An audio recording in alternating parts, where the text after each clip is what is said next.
Bismillahirrahmanirrahim. Assalamualaikum warahmatullahi wabarakatuh. Yang saya hormati Bapak Wakilan Mhum dan Ibu Septi Sulistiani Makom SDT MDD. Sebelumnya perkenalkan saya Imam Ibrahim dengan NIM akhir 037. Di sini saya akan mempresentasikan desain pembelajaran yang telah saya rencanakan. Pertama ada latar belakang.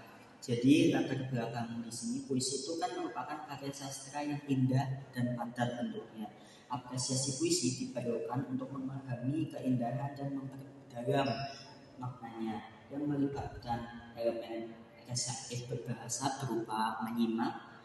Namun saat ini apresiasi puisi seringkali hanya dilakukan sebagai formalitas tugas saja, bukan didasari oleh ketertarikan dan keingintahuan murid terkait karya sastra, terutama puisi. Nah, akibatnya pemaknaan puisi menjadi dangkal dan cenderung hanya interpretasi umum, bukan eksplorasi mendalam.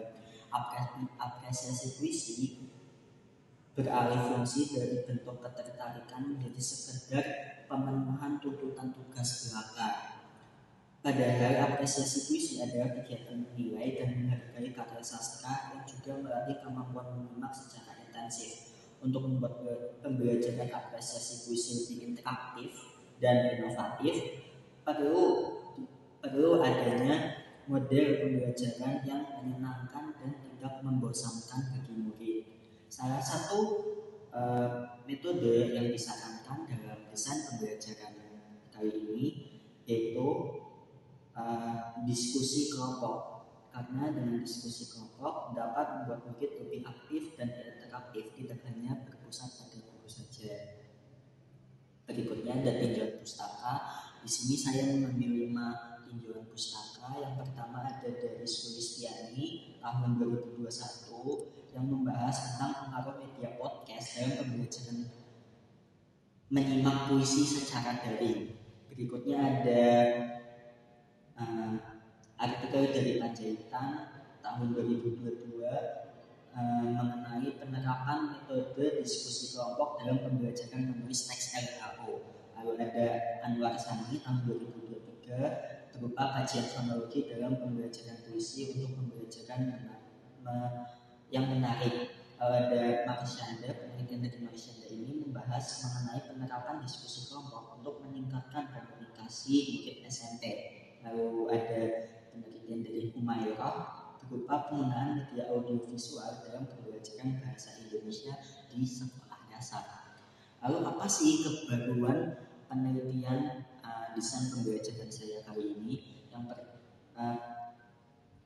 Penulis mengusung desain pembelajaran yang mengkombinasikan metode diskusi kelompok dengan media audiovisual pada materi menyimak puisi untuk fase F SMA SMK kelas 11. Karena kan sebelumnya misalnya hanya metode diskusi kelompoknya saja, tapi tidak menggunakan media audiovisual atau hanya menggunakan media audiovisualnya saja. Nah, di kebaruan desain pembelajaran ini, penulis mengkombinasikan metode diskusi kelompok dengan media pembelajaran audiovisual pada pembelajaran menulis puisi.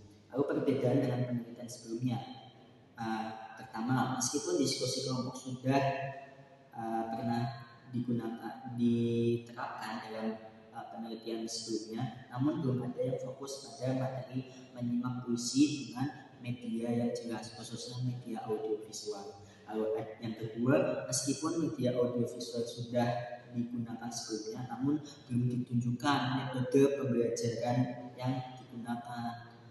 Lalu kelima, penelitian sebelumnya itu belum ada yang membahas mengenai pembelajaran pada murid fase F, khususnya di kelas 11. Berikutnya ada desain pembelajaran yang saya usulkan. Yang pertama itu ada pembuka.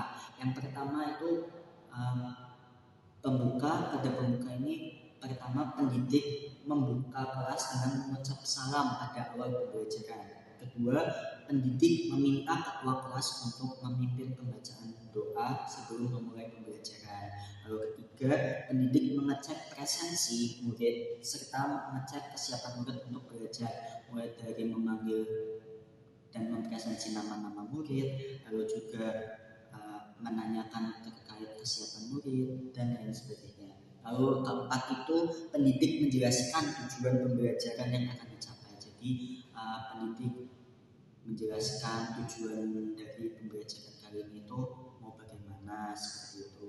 Lalu juga dikaitkan dengan pembelajaran yang telah dilakukan sebelumnya dan pembelajaran yang akan dilaksanakan selanjutnya.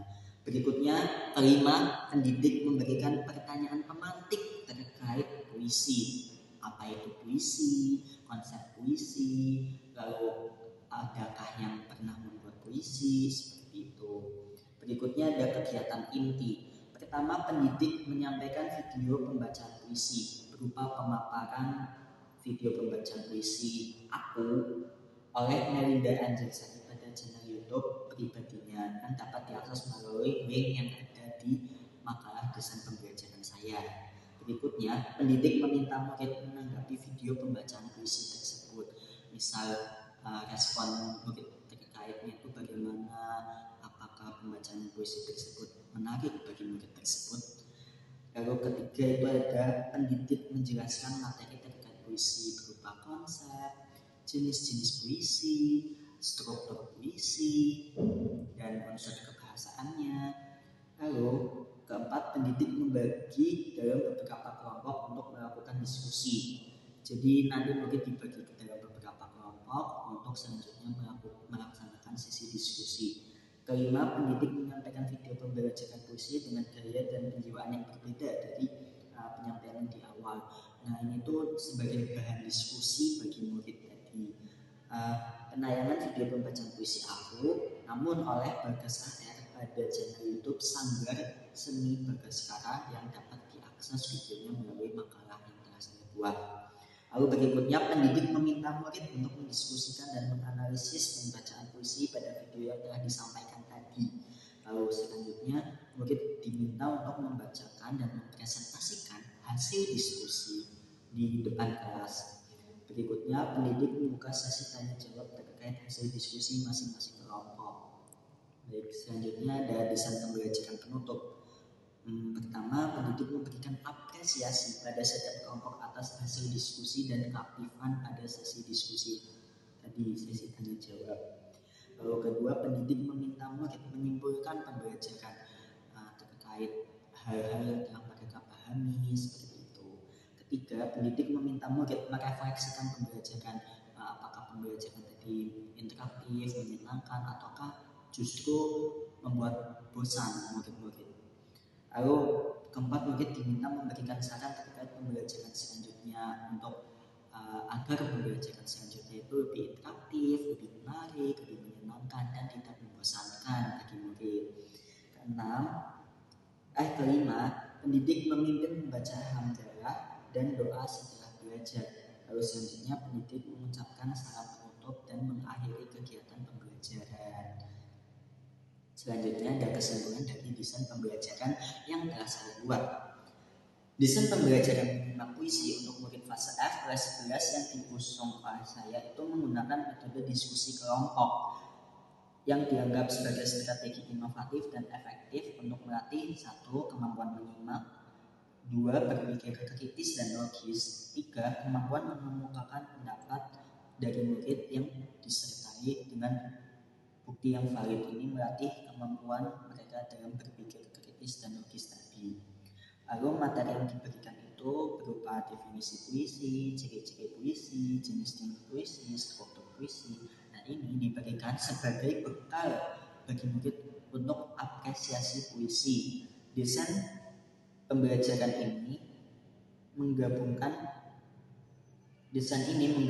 media audiovisual berupa penayangan video pembacaan puisi dengan metode diskusi kelompok untuk memastikan murid aktif dalam memberikan tanggapan dan pendapat yang diakhiri oleh apresiasi dan refleksi dari pendidik. Berikutnya ada saran dari saya. Penulis memberikan 3 saran terkait implementasi dari desain pembelajaran ini. Yang pertama itu dari variasi media yang digunakan. pendidik disarankan menggunakan jenis video pembacaan puisi dengan gaya yang berbeda untuk melatih aspek interpretasi dan infleksi murid. Jadi nanti diberikan pembacaan puisi dengan judul yang sama, namun dengan gaya pembacaan dan pemaknaan yang berbeda seperti itu, agar murid itu dapat menyimak dan menyimpulkan terkait perbedaan dari kedua pembacaan puisi tersebut. Lalu kedua, ada dukungan argumen. Nah, saat sesi diskusi dilaksanakan itu pendidik hendaknya menyediakan beberapa sumber data yang valid terlebih dahulu untuk mendukung murid dalam menguatkan argumen mereka. Jadi dari pendidiknya itu bisa menyediakan beberapa sumber terlebih dahulu yang dapat diakses oleh murid dalam mencari informasi sesi diskusi tersebut. Berikutnya ada evaluasi metode. Selain menilai hasil diskusi murid, pendidik juga sebaiknya mengembangkan rubrik khusus untuk mengukur seberapa efektif sih metode pembelajaran diskusi kelompok ini digunakan dalam pembelajaran menulis puisi pada fase F kelas 11. Baik, mungkin sekian presentasi dari saya. Apabila ada kesalahan kata dan mungkin masih banyak yang kurang dalam sesi presentasi saya memohon maaf yang sebesar-besarnya. Terima kasih Bapak Wagiran, Ibu Setri, dan teman-teman yang telah menonton video presentasi dari saya kali ini. Wassalamualaikum warahmatullahi wabarakatuh.